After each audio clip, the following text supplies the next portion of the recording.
эфире новости, в студии Кристина Якупова. Здравствуйте. Массовая вакцинация от коронавирусной инфекции продолжается в регионе. Сколько человек в день получают прививку в медпунктах Якутска? Повышение уровня воды на реке Лени отмечается у столицы республики, когда ожидается подвижка льда. Сегодня Международный день памяти людей, умерших от СПИДа. В столице республики интенсивно продолжается вакцинация населения. Глава Якутии Айсан Николаев поставил задачу перед медицинскими организациями республики в разы ускорить темпы вакцинации. Он отметил, что эпидемиологическая ситуация в республике по коронавирусу не улучшается. Рост заболевших ковидом сохраняется. Однако вакцинация проводится в усиленном режиме. По словам врачей, в целом по статистике в каждом вакцинируемом пункте Якутска в день прививку получают от 100 до 150 человек. Если считать с выездными бригадами, то доходит и до 200 граждан. Вакцинация проводится ежедневно. Сейчас мы делаем вакцинацию двумя вакцинами. Вакцина Гам-Ковид-Вак Спутник Ви московской фирмы и Эпивак Корона, это новосибирской.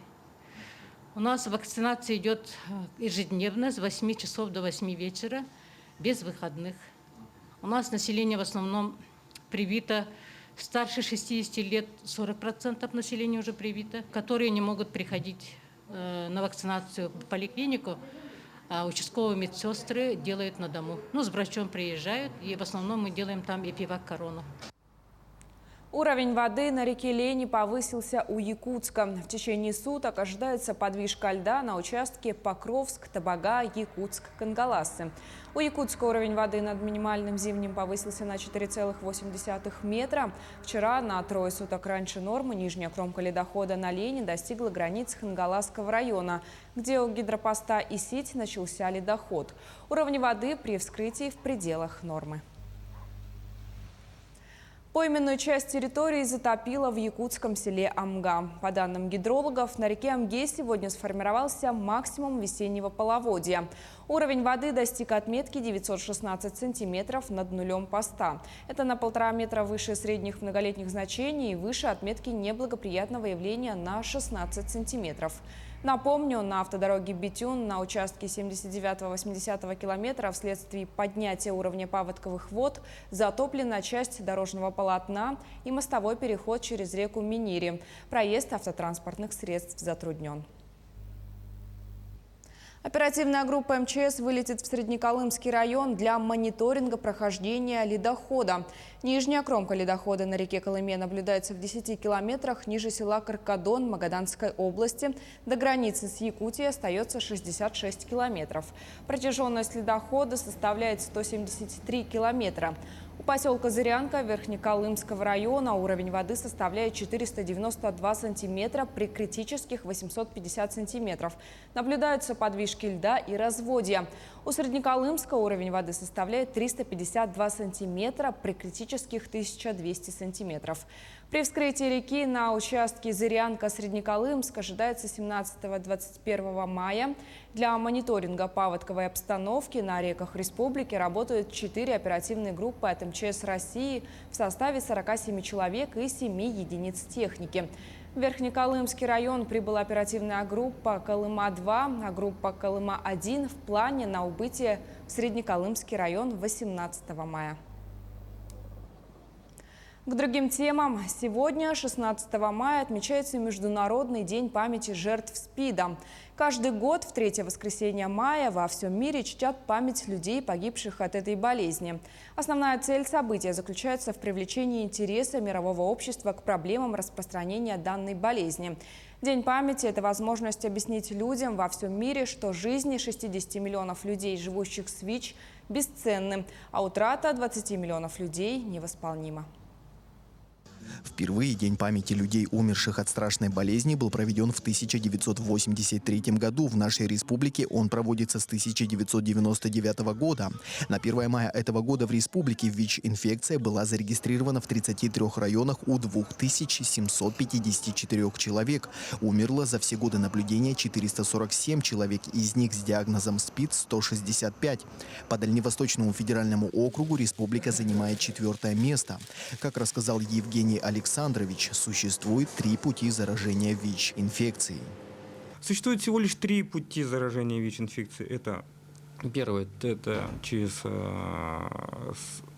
кровь, через различные виды медицинских манипуляций. Это может переливание крови, когда есть контакт с чужой зараженной кровью. Имеется в виду потенциально зараженной кровью ВИЧ-инфекции. Различные косметологические манипуляции, возможно, это сейчас модные такие явления, как пирсинг, татуировка, возможно, маникюрные процедуры. Второй путь основной передачи у нас в нашей республике – это сексуальный контакт. И третий путь заражения – это от матери к ребенку, когда ВИЧ-инфицированная мама беременная может заразить во время внутриутробного развития своего ребенка, во время родов и при кормлении грудным молоком. Основная цель памятной даты – объединение усилий заинтересованных министерств и ведомств, общественных организаций в деле противодействия распространения ВИЧ-инфекции на территории республики. Вспомнить тех, кто уже умер от этого заболевания. На сегодняшний день ведется масштабная работа с информированностью населения.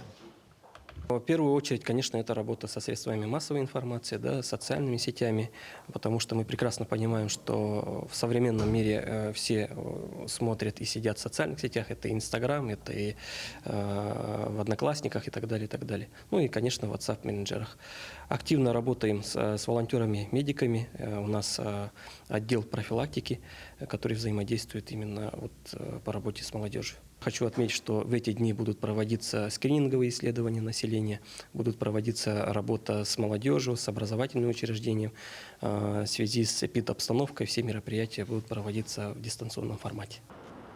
Бесплатно пройти тест на ВИЧ-инфекцию можно в городе Якутске в поликлиниках по месту жительства. Также отдел профилактики Центр СПИД принимает коллективные заявки от организаций и предприятий столицы на проведение бесплатного экспресс-тестирования на ВИЧ-инфекцию, вирусные гепатиты Б и С.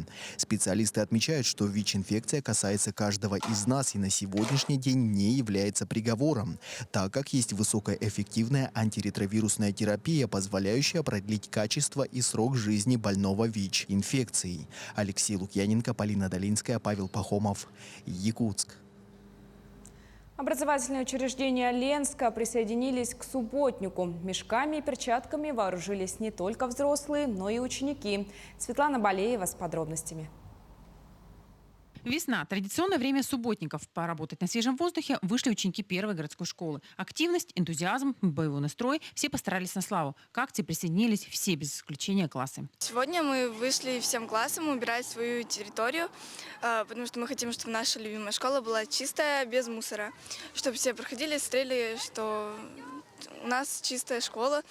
Вооружившись необходимым инвентарем, ученики и педагоги навели порядок на пришкольной территории. Дружные, сплоченные и трудолюбивые вместе не только на занятиях, но и после уроков. Сзади школы было много очень стекла, коробок, разных пакетов от еды. Если каждый выйдет так же, как и мы, убрать под окнами своего класса, то город станет намного чище. На территории школы находится яблоневый сад. В прошлом году были высажены новые кустарники и деревья. Сейчас они украшают школьный двор. Здесь тоже наведен порядок. Мы вышли на субботник, убрали улицы в районе, где располагается наша школа, это Каландарашвили, Амосова и до Свердлова. До улицы. Не стали сокращать уроки, менять расписание, поэтому каждый класс с удовольствием по окончанию своих уроков вышли с классными руководителями. Все довольны, погода прекрасная. Всегда рады помочь нашему городу, чтобы он оставался всегда чистый. Грабли, садовые перчатки, большие мешки, немного усилий и несколько часов на свежем воздухе. Все, что нужно, чтобы подготовить школьный двор к лету. Благодаря совместным усилиям наведен порядок на пришкольной территории. И еще один приятный момент – бонус от классного руководителя. Вот на таком позитивном моменте закончен субботник. Чисто вокруг школы и приятно на душе. Светлана Валеева, Виталий Андреев, Ленск. Мастер из Айхала сделает любую 3D-модель, заточит ножи, украсит головные уборы. Иван Стручаев оборудовал небольшую мастерскую прямо дома и все свободное время посвящает своим необычным увлечениям. Наши айхальские коллеги заглянули к мастеру. Куб готов, и теперь я смогу выявить дефекты печати. Такие 3D-модели Иван Стручаев делает почти каждый день. В одной из комнат в квартире своя мастерская. Работы повсюду, на полках, на столах. Дарит 3D-модели друзьям и знакомым. Печатает детали принтер. Однако сначала нужно нарисовать эскиз. В помощь Ивану компьютер и разные программы. Занимается 3D-моделированием 2 года. Нет, это не основной вид деятельности. Все зависит от настроения и свободного времени. Когда есть свободное время и настроение, занимаюсь 3D-принтером.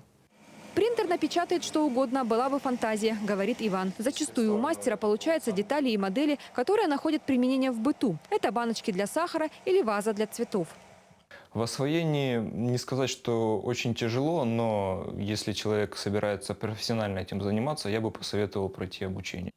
А еще Иван тюнингует головные уборы. На днях для защитной каски смоделировал логотип Алроса. Иван трудится в одном из подразделений компании. Каску используют для работы в своем гараже. И логотип на ней делал больше как украшение. На обновление ушло 2 дня. Работал в специальной программе «Компас». Ловко управляется Иван и с ножами. И здесь в помощь современная техника. На заточку одного ножа уходит 40 минут. В этом деле Иван тоже преуспел. Никто из его окружения теперь не жалуется на тупые ножи.